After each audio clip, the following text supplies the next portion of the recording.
Welcome to the Unraveling Achiever, the podcast for the person who's done everything right and is now questioning what that even means. I'm Angela McKay, former SVP of HR turned intuitive career coach and soul reading practitioner. I help accomplished folks like you to stop defaulting to what looks good and start building what feels true. Because you don't have to turn your life upside down.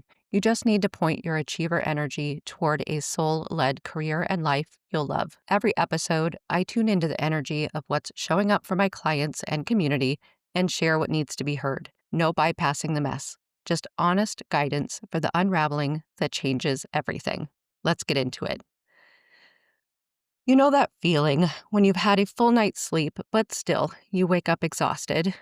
Or when you take a day off, but still feel depleted, when you rest, but don't actually feel restored. That's where I've been lately. It feels like deep tiredness that sleep doesn't fix. This sense of wearing thin, even when I'm technically doing many of the right things to take care of myself. I especially know this is true for me because my eye twitches are back. When they show up, I know I've made a wrong turn somewhere. Another signifier, I had my calendar blocked to record this week's episode before now, but I had so little energy to give, so I prioritized my have-tos instead. I had a meeting this morning where 3 of us were talking about this very topic, a deep tiredness, one that feels different than other times, which got me thinking about how we, as a society, try to operate in contrast to the seasons rather than in alignment with them. I could go on about that, but I'll keep moving. Rest is a contentious topic for me, a battle of finding the type of rest that allows for a feeling of actual restoration and recuperation. I'm guessing you're familiar with this. You rest, but you don't feel rested. Does that resonate? And that's the part that's so frustrating, isn't it? You're trying, you're aware enough to know you need rest. You might even be taking time to rest, but it's not working. You're still exhausted, still burned out, still stuck in the cycle of depletion that you can't seem to break. What I've come to realize is that rest doesn't always restore. Not all rest is created equal by action or for the individual. You can rest and still feel drained. You can stop working and still feel depleted because the kind of rest you're getting might not be the kind of rest that you actually need. And as high achievers, life doesn't slow down on its own. Our calendars don't magically clear. Our responsibilities don't pause just because we're tired. We won't naturally build in the rest that restores us. It doesn't just happen unless something physically stops us. An illness, a breakdown, a crisis. We just keep going. We rest when we collapse. We restore when we have no other choice, unless we're intentional about it. And if we're going to slow down to be intentional about rest, we're going to want it to be rest that matters. We need rest that actually restores, not rest that just keeps us functional enough to keep going, not rest that feels like distracted nothingness, but real restorative rest that replenishes us, that remedies the exhaustion, the burnout, the stagnation we've been carrying. Rest that lets us feel like ourselves again. So I sat with this. I tuned into the energy of restorative rest for the high achiever, the kind of rest that actually restores energy and helps to remedy exhaustion and burnout. I received 3 messages for you. Here's what came through. Before I share the first message, I want to share the energy that came forward. It was purple and felt both royal and divine, like a queen and a high priestess, a feeling of taking care of others and other things, but also being taken care of. It gave me the feeling that for restorative rest, we're addressing that queen or high priestess energy within us, not the roles we play. Mom, spouse, partner, employee, employer, leader, daughter, sister, but that deepest part of us, the authentic self, the part of you that exists regardless of the role you play. Looking to provide rest for her is where you'll find restorative rest. Message 1. I received a yellow energy, which pointed me toward our solar plexus. This is where the need for restorative rest is generating from. It's coming from being too hard on yourself, either by words or actions or both. Your expectations of how you should function or appear are too high or out of alignment. They're out of alignment with the natural flow of things, not just with what's in your experience, but what's around it too. This is an invitation to look at the design of your life and aim to design it in a way that's more conducive to flow, to allow time to just be, to do or not do, for there to be an element of being in alignment with your heart in the design of your life, to decrease proving or forcing and to surrender instead. We as a society often function against the flow of nature. We operate in opposition. You'll need to slow down to identify where in your life you're operating in opposition. Identify it so you can look at it. Now, this might be something big and obvious, a job that's draining you, a relationship that's out of balance, a commitment that no longer serves you, but it also might not be big at all. Sometimes it's the moments we write off, the things we tell ourselves, sure, that might contribute, but it's not much.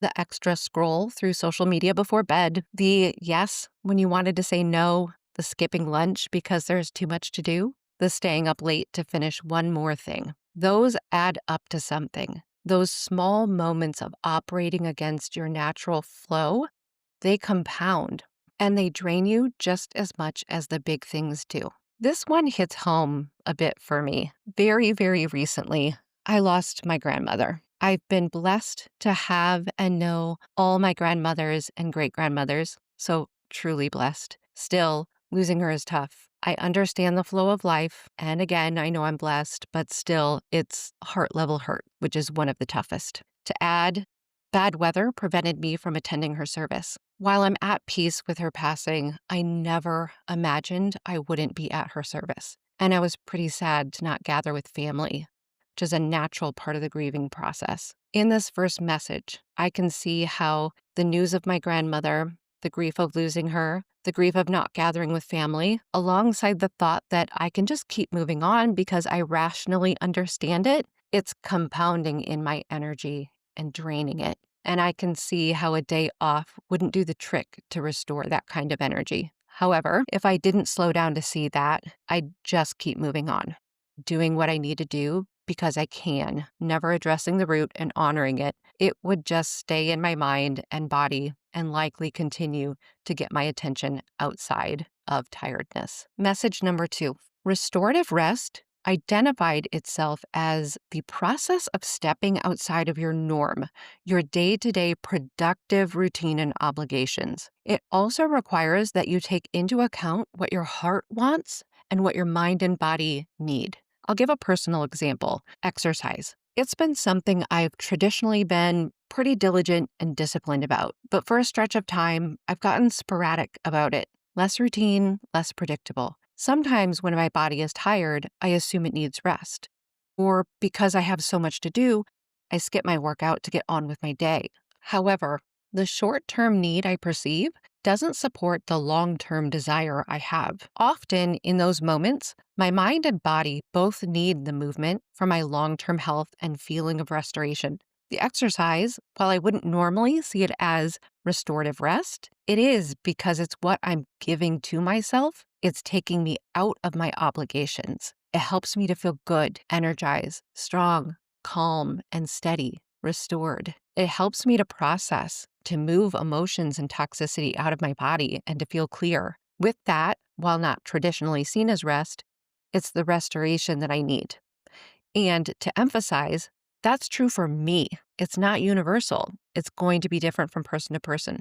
Something that is universal, to speak more about the heart, it's a universal truth that love is divine power. How do you love yourself first? Not second, not third, or never. Your love for yourself, the love that you show to yourself, that is your foundation for love. That is where you love from. How can you best love on yourself right now? For your rest to be restorative, first take into account message 1 about your way of functioning, your capacity for flow, and how you're operating in opposition to life. Then apply this second message of ensuring that you're taking into consideration what your heart wants and what your mind and body need. It might be stillness or movement, meditation or learning, connection or solitude. There are many possibilities, and you're crafting this for you. What short-term need are you seeing right now?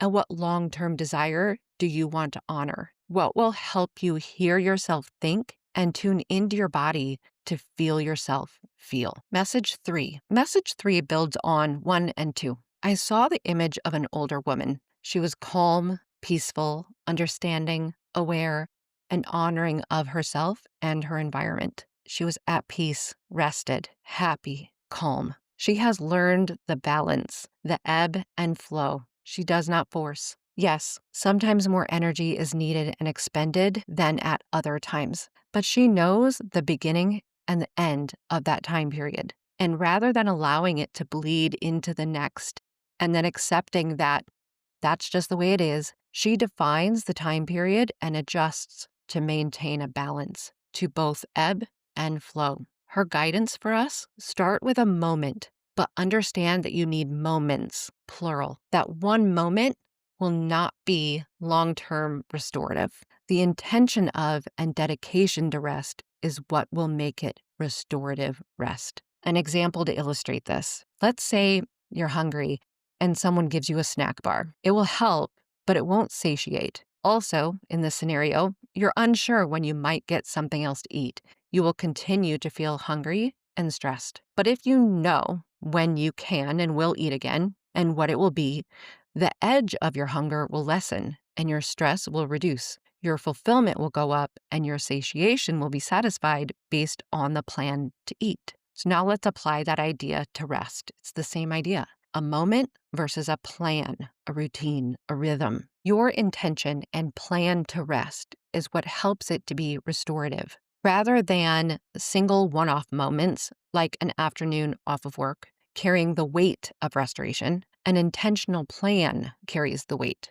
A lineup of moments for you to experience, look forward to, and rely on. A way to, like the queen and high priestess I started with, look after yourself on a deep level, signifying that you are deeply worth it. So to recap, message 1 is about identifying where you're operating in opposition to the natural flow of life and how being too hard on yourself compounds the need for restorative rest in the first place. Message 2 is about stepping outside your routine and taking into account what your heart wants and what your mind and body need, and remembering that loving yourself is your foundation. And message 3 is about the ebb and flow, the rhythm. The one moment won't restore you, but an intentional plan and dedication to rest will. If what you heard today resonated, I'd love to support you in going deeper. Soul Reading is a 75-minute one-on-one session where I open your Akashic records, which are like the library of you, and help you reconnect with what your soul already knows about your path, your purpose, and what's next. You can learn more and book at angelamckllc.com/soul-reading. And if this episode landed for you, subscribe or follow so you don't miss what's coming next. New episodes drop every Wednesday. Thanks for being here, and until next time, take care.